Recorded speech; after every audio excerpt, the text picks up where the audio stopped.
Hello Scorpio, Sun, Moon, Rising, and Venus signs. Kamusta kayo? Sana po'y nasa mabuti kayong kalagayan. Welcome back po sa Star Tarot. Kung bago kayo dito, welcome din kayo. Thank you for your support. I truly appreciate it. God bless you all. Scorpio, paunang mensahe ninyo, I learn. Take a lesson from the owls, deeply observe the night, and you'll become a little wiser in the day. And there are things no that you're going to learn at this time siguro, Scorpio.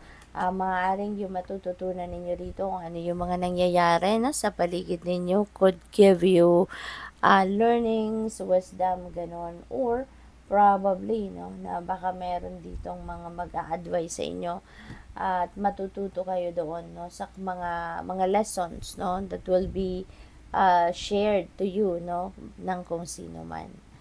Baka meron dito kayong makakausap, no, na magbibigay sa inyo ng advice. We have cleanse, wash your weary spirit clean, and take a walk in the wooded glades. Ayan, so time for clearing, no, time for cleansing your life, time for cleansing your energy field, no, Scorpio. Maaring surrounded kayo, no, ng negative energy, maybe surrounded kayo ng negative thoughts, feelings, and emotions. Kaya panahon na para mag-cleanse kayo, no? You can do smudging, no? Smudging, magpausok kayo ng buong katawan ninyo, 'di ba? Ng kahit anong herbs. Pwede rin na yung myrrh, frankincense, yung mga ginagamit natin, palo santo, cedar, ano pa ba, white sage, yung mga ganun ba, no? Kung anong meron kayo na available, you can do cleansing, no? Clearing your energy field by using those, no? Or pwede rin kayong mag-meditation, di ba? Marami dito sa YouTube, you can choose kung anong klaseng meditation yung applicable sa inyo or pwede ninyong i-practice. You can also do that. And there are other things that you can do, no, to cleanse your energy field. What else? We have adventure, live wild and free. Ayan. So, wag kayong matakot na sumubok ng mga bagong guidance, bagong kaganapan sa buhay ninyo. Sorry, bubulol. So, yun. Maybe ang iba sa inyo dito is planning to travel kasi baka yung adventure na to could be gusto ninyong gawin ang mga bagay na natakot kayong gawin before, or mayroon kayong minimithing puntahan na lugar na dati natatakot kayo, pero ngayon baka maglalakas ng loob kayo na gusto ko talagang subukan ito, gusto kong puntahan ito. So maybe, 'di ba? So wag lang kayong matakot. Ang importante, mag-iingat, 'di ba?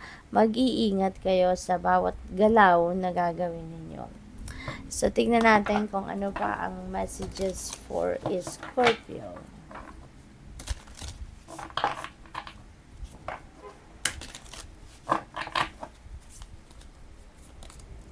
We have potential. There are so much potential out there, no? Para suportahan, no, kung ano man ang mga gusto ninyong mangyari sa buhay ninyo.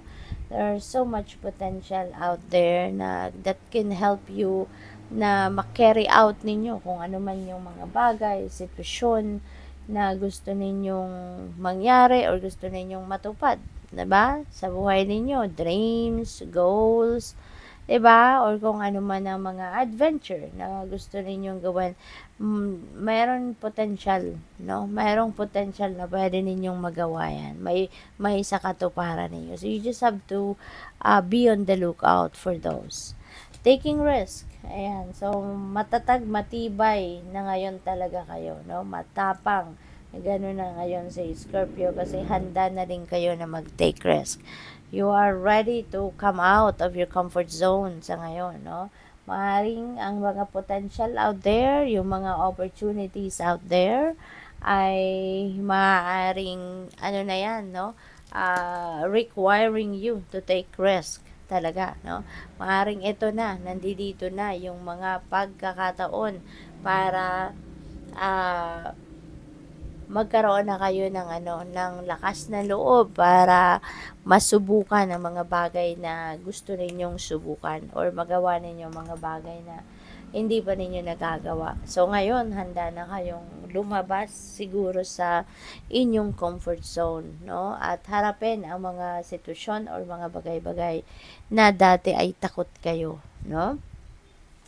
We have embracing, yan. So there is maturity, emotional maturity happening din kay Scorpio.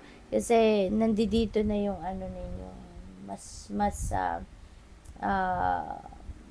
meron na sense of trust dito, no?